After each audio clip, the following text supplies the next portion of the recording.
ಇನ್ನು ಮೃತರ ಕುಟುಂಬಕ್ಕೆ ಬಿಜೆಪಿ ಶಾಸಕರ 1 ತಿಂಗಳ ಸಂಬಳ ನೀಡುವುದಾಗಿ ವಿಧಾನಸಭೆ ವಿಪಕ್ಷ ನಾಯಕ ಆರ್ ಅಶೋಕ್ ಹೇಳಿಕೆಯನ್ನ ಕೊಟ್ಟಿದ್ದಾರೆ. ಕಷ್ಟದಲ್ಲಿ ಇರೋರಿಗೆ ತಿಂಗಳ ಸಂಬಳ ತಲುಪಿಸ್ತೀವಿ, ನಾವು ಮೃತರ ಕುಟುಂಬಗಳ ಮನೆಗೆ ಭೇಟಿ ಕೊಡ್ತೀವಿ, ನಮ್ಮ ಶಾಸಕರು ಎಂಎಲ್ಸಿಗಳು ಸಾಂತ್ವನ ಹೇಳ್ತಿದ್ದಾರೆ, 1 ತಿಂಗಳ ಕಾಲ ಪ್ರವಾಸ ಮಾಡ್ತೀವಿ ಅನ್ನೋದಾಗಿ ಆರ್ ಅಶೋಕ್ ಹೇಳಿದ್ದಾರೆ. ಶಾಸಕರ 1 ತಿಂಗಳ ಸಂಬಳವನ್ನ ಮೃತರ ಕುಟುಂಬಗಳಿಗೆ ಕೊಡ್ತೀವಿ, ಜೊತೆಗೆ ಯಾರ್ಯಾರು ಕಷ್ಟದಲ್ಲಿದ್ದಾರೋ ಅವರಿಗೆ ಈ ತಿಂಗಳ ಸಂಬಳವನ್ನ ತಲುಪಿಸ್ತೀವಿ, ಮನೆಗೆ ಭೇಟಿ ಕೊಟ್ಟು ಸಾಂತ್ವನವನ್ನು ಕೂಡ ಹೇಳ್ತಾ ಇದ್ದೀವಿ ಅನ್ನೋದಾಗಿ ಹೇಳಿದ್ದಾರೆ. ನಾವು ನಮ್ಮೆಲ್ಲ ಶಾಸಕರ ಜೊತೆ ಇವತ್ತು ಚರ್ಚೆ ಮಾಡಿದ್ದೀನಿ. ನಮ್ಮ ಛಲವಾದಿ ನಾರಾಯಣ ಸ್ವಾಮಿಯವರು ನಾವೆಲ್ಲರೂ ಚರ್ಚೆ ಮಾಡಿ ನಮ್ಮೆಲ್ಲ ಶಾಸಕರು 1 ತಿಂಗಳ ಸಂಬಳವನ್ನು ನಾವು ಯಾರು ಕುಟುಂಬಸ್ಥರು ಭಾಳ ಕಷ್ಟದಲ್ಲಿದ್ದಾರೆ ಅವ್ರಿಗೆ ನಮ್ಮ ಈ ಹಣವನ್ನು ಅವರಿಗೆ ತಲುಪಿಸ್ತೀವಿ ನಾವು. ಮತ್ತು ನಾವು ಕೂಡ ಎಲ್ಲಿ ಸಾಧ್ಯವಾದ ಎಲ್ಲ ಕಡೆನೂ ಕೂಡ ಹೋಗಿ ಯಾರ್ಯಾರು ನಮ್ಗೆ ಸಿಗ್ತಾರೋ ಅವರೆಲ್ಲ ಹೋಗಿ ಅವರ ಮನೆಗಳಿಗೆ ಭೇಟಿ ಮಾಡಿ ಸಾಂತ್ವನ ಹೇಳುವಂಥ ಕಾರ್ಯಕ್ರಮವನ್ನು ಕೂಡ ನಾವು ಮಾಡ್ತೀವಿ.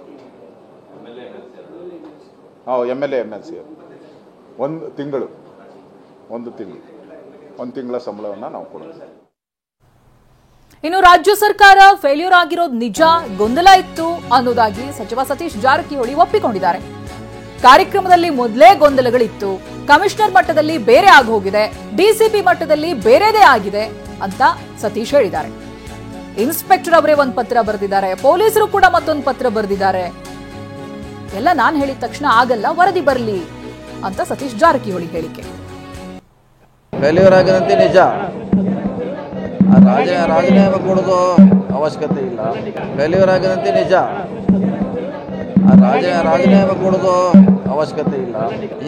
ಹಿಂದಿನ ಸರ್ಕಾರಗಳು ಕೂಡ ಭಾಳಷ್ಟು ಘಟನೆಗಳು ನಡೆದಿದೆ, ಅವಾಗ ಯಾರು ಕೂಡ ರಾಜೀನಾಮೆ ಕೊಡಲಿಕ್ಕೆ ನಾವು ಒತ್ತಾಯ ಮಾಡಿಲ್ಲ. ಆದರೆ ಈ ಸಮಸ್ಯೆಯನ್ನು ಪರಿಹಾರ ಮಾಡಲಿಕ್ಕೆ ಎಲ್ಲರೂ ಕೂಡ ಕೈ ಜೋಡಿಸ್ಬೇಕು.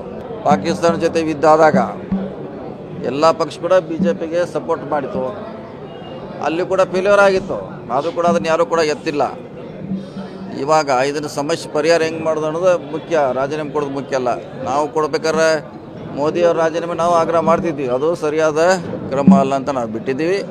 ಅದೇ ಮಾದರಿಯಲ್ಲಿ ಕೂಡ ಅವರು ಬರಬೇಕು, ಇದು ತನಿಖೆಯಿಂದ ಹೊರಗೆ ಬರಬೇಕು. ಯಾರ್ದು ಸರಿಯಾಗಿ ಕೆಲಸ ನಿರ್ವಹಿಸಿಲ್ಲ, ಯಾರ ಪಾತ್ರ ಸರಿ ಇಲ್ಲ ಅನ್ನೋದು ವರದಿ ಬಂದಾಗ ಗೊತ್ತಾಗ. ಯಾಕಂದ್ರೆ ಯಾರು ಯಾವಾಗ ಟೈಮ್ ಕೊಟ್ಟರು, ಯಾವಾಗ ಪರ್ಮಿಷನ್ ನಿರಾಕರಿಸಿದ್ರು, ಯಾವಾಗ ಕೊಟ್ಟರು, ಇದು ಯಾರಿಗೂ ಗೊತ್ತಿಲ್ಲ.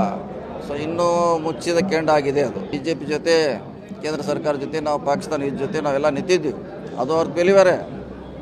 26 ಜನ ಸತ್ತದ್ದು ಫೇಲ್ಯೂರೇ. ಅವಾಗ ಯಾರು ನಾವು ಡಿಮಾಂಡ್ ಯಾರೂ ಮಾಡಿಲ್ಲ, ಆದರೆ ಅವ್ರ ಜೊತೆ ಗಟ್ಟಿಯಾಗಿ ನಿಂತಿದ್ವಿ. ಅದಕ್ಕೆ ಪರಿಹಾರ ಏನು ಅನ್ನೋದು ಭಾಳ